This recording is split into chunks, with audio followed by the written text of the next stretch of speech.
This is Dan Bell of Vagabond Buddha. In this video, I will tell you about my visit to Kuala Lumpur, Malaysia.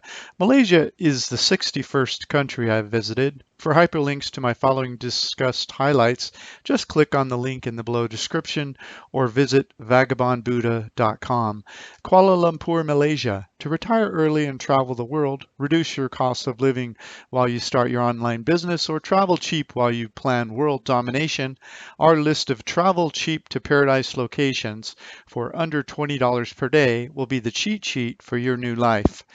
When I think of Southeast Asia in terms of places where I enjoy the amenities of a large modern city, I think of places like Hong Kong, Bangkok, Tokyo, and Singapore. I hadn't really thought much about Kuala Lumpur, Malaysia before going there, but it turned out to be a nice surprise.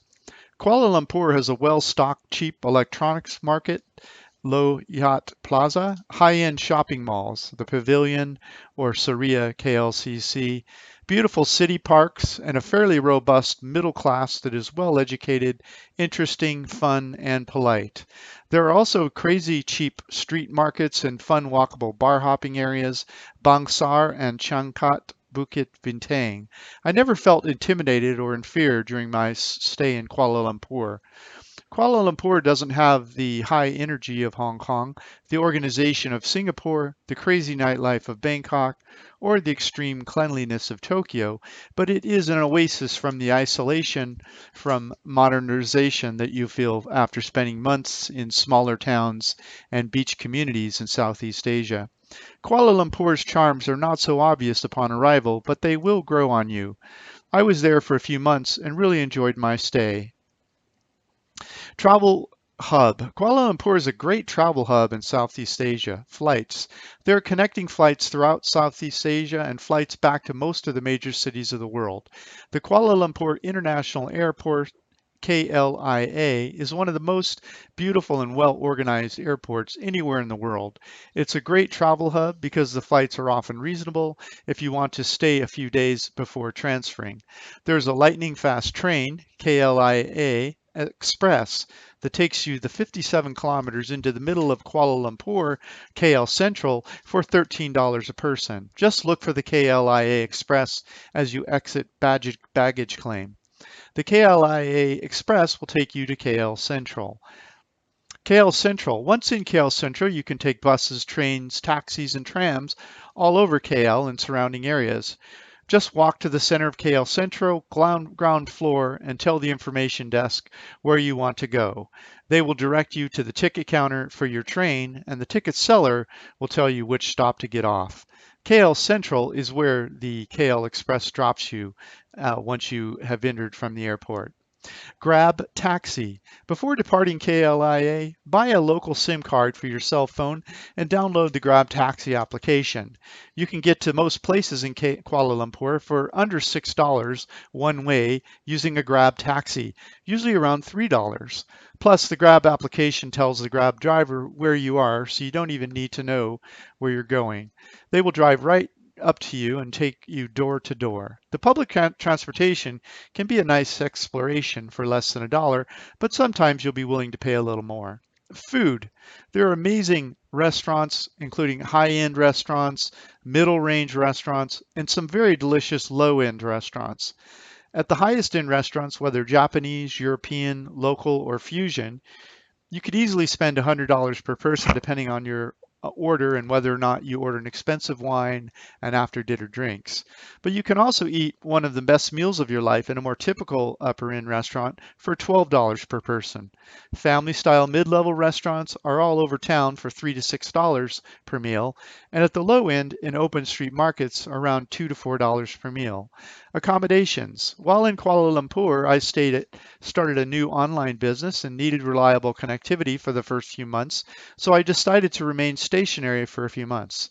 Subscribe to the Vagabond Buddha webpage or YouTube channel if you'd like updates about the ways I make money online.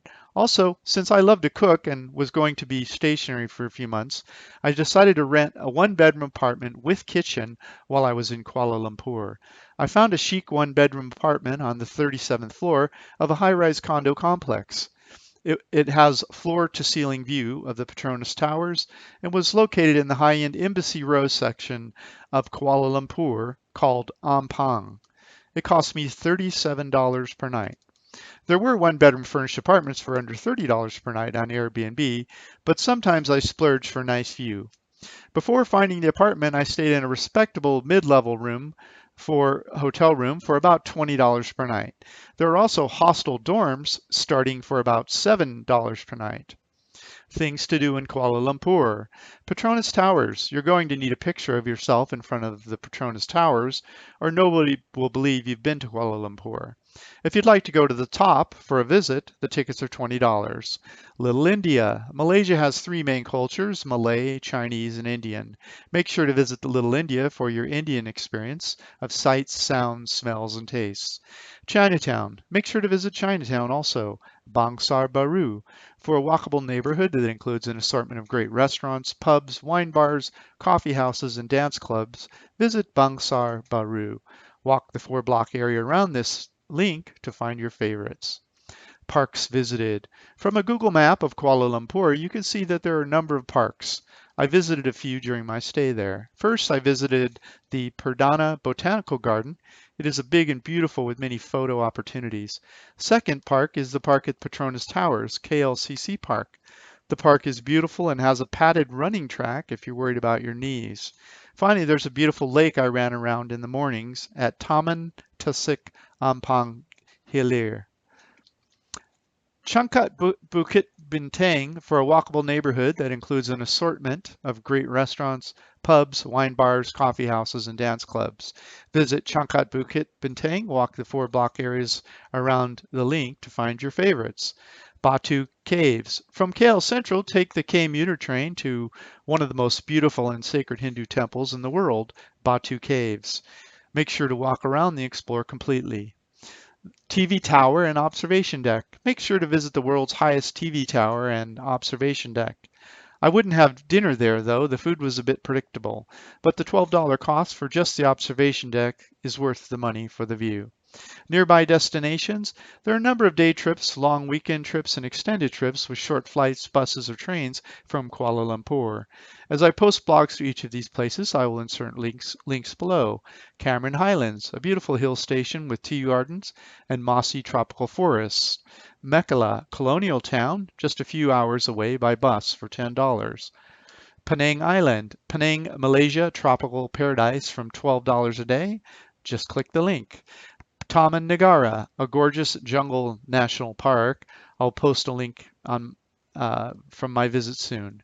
Perhentian Islands. If you time this right, you can get a round trip airfare to the Perhentian Islands for about $100, and the hotels there range from about $30 to $120 per night. The hostels are about $12 per night per person. Food is $4 to $12 per meal. Langkawi Islands. If you time this right, you can get round-trip airfare to Langkawi Islands for about $100, and the hotels there range from about $22 to $60 per night. Singapore. If you time it right, you can get a round-trip airfare to Singapore for about $100, and the hotels there range from $70 to $300 per night. Hostels are about $15 per night. Sandakan, Sabah, Malaysia, Borneo jungle. Travel cheap for under $20 a day. Just click the link. Sipadan, Malaysia, world's best white sand islands, $16 a day plus the best diving in the world. Just click the link. Weather. Malaysia is in the equatorial region, meaning it has a tropical rainforest. The temperature in Kuala Lumpur ranges from about 28 to 32 Celsius, which is about 82 to 90 Fahrenheit. While the temperature is fairly constant, there are 2 monsoon rain seasons. It rains the most in March and April, and then again in October and November. The least rainy months are June, July, and August. Make sure to get a place with AC and take frequent trips to surrounding hillside station when the heat gets to you. If you like warm weather, you'll love this part of the world. Exercise. The condo I stayed in at the Elements of Ampang has a gym and swimming pool. Thank you for reading this post about Kuala Lumpur, Malaysia. Please leave a comment below, subscribe to our YouTube channel, like this post on Facebook, or share this video with your friends. Also, please visit Vagabond Buddha if you'd like to learn how to wander the planet being healthy, wealthy, and wise. This is Dan Bell from vagabondbuddha.com. Have an amazing day. Here's the estimated costs of living in Kuala Lumpur, Malaysia.